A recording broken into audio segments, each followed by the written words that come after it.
Hello everyone! Today we're taking a look at the Red Sonja statue by Sideshow Collectibles. This is the premium format version, and well, this is the box, which is nothing special. No special artwork or anything, just a photo of Red Sonja. Well, some chainmail effect on the sides, nothing too special. I'm just going to rotate the box and show you the rest of it.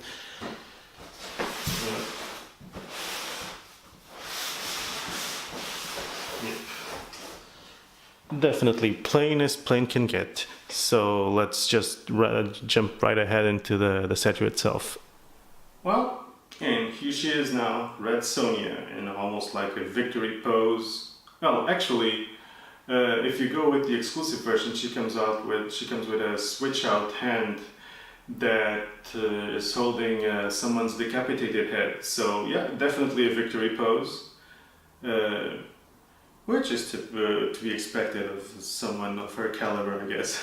Very interesting statue. The base is pretty cool with all these jagged rocks, and it's got the detail of the broken buckler and the helmet that she's standing on. So yeah, pretty cool. Also, an interesting feature about her is her cloak, which is triple layered. This triple layering goes from the fur part here to the leather-like material underneath it, and on the bottom the actual cloth. The actual cloth, which is very well detailed with all the grime and dust and maybe even blood and the snow on the bottom. Very well detailed and very well weathered, this cloak. Also a bit ragged, as one would be expecting. Pretty cool. Her sword I don't like so much. At least this gory effect, the gory effect with all the blood. It could have been painted on, instead it's sculpted, and it's got this gelatinous sort of look. It doesn't look very authentic, and well, she could have just had a blood-stained sword. It would have probably looked better. So I guess there's also this leather-like belt, which is movable, so very cool. And their scabbard is also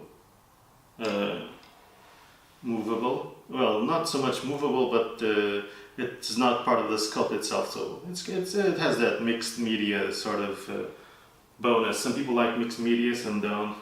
I enjoy it. Yeah.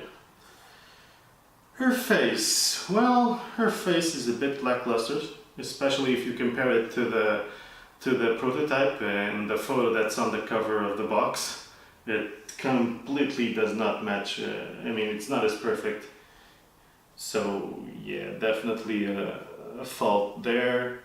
And her skin tone is a bit off. If you're displaying her in a well lit room, you probably won't tell as much. But if she's in somewhere dark, she looks too tanned. And well, I'm not saying I don't like this interpretation of her. It's just not very common.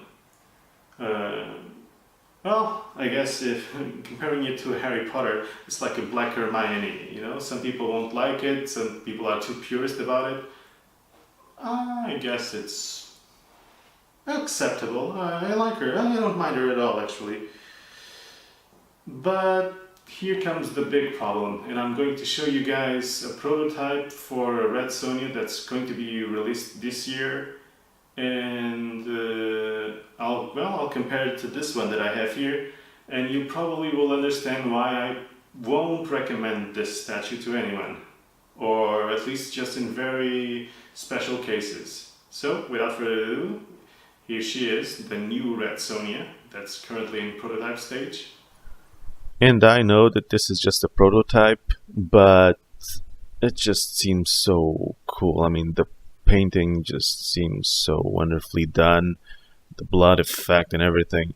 The sculpt is just phenomenal. I mean, look at the muscles, the flexing of the body, and the way the hair is flowing.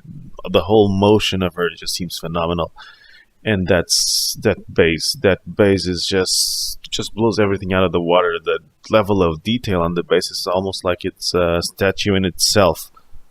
So, after watching the newer version that's coming out, if you look at this one, even though it's a cool statue, I guess it pales in comparison. I mean, for example, the base here, which is pretty cool. This is a pretty cool base, but the newer version is farly superior. I mean, this one doesn't even hold a candle against the newer version that's coming out. So you're probably wondering, why did I get this one? And it's very simple. Price. Well, the new version is probably going to retail for around 600 to 650 euros. I got this one for 270. So yeah, less than half the price. But at the same time, I think I should point out that, well, this is a niche statue in terms of value, or at least in terms of perceived value for me. Because, well, one would say if this one is so cheap, why get it? Why not get it? I mean, and I guess it goes down to something like, if you have the money, why wouldn't you buy the better version? And at the same time, if you don't have enough money, why would you spend it on a statue like this? My answer is, well, it was a very specific case where at the time I was just starting to collect statues, and I didn't have too many and I wanted one more. And so yeah, I got this one. I think I think at the time it was worth it for me. Maybe this is one of the few statues that I would consider selling in the future. But well, I guess time will tell. I do like her, so nothing's particularly wrong with her. There's plenty of stuff that I don't like. For example, that, like I mentioned before, the blood on her sword, which the paint application is, well, it looks like gelatinous, it looks like jam or something, I don't know. But actually, the sculpt itself is pretty cool. I think the failing in this statue is the paint job. This could have been much better painted, and it would have been a huge success, actually. So yeah, nonetheless, cool statue. Hope you guys enjoyed her. I'll see you guys next time. If you like this video, subscribe. I'll be doing more reviews in the future. Well, Red Sonja by Sideshow Collectibles. See you guys.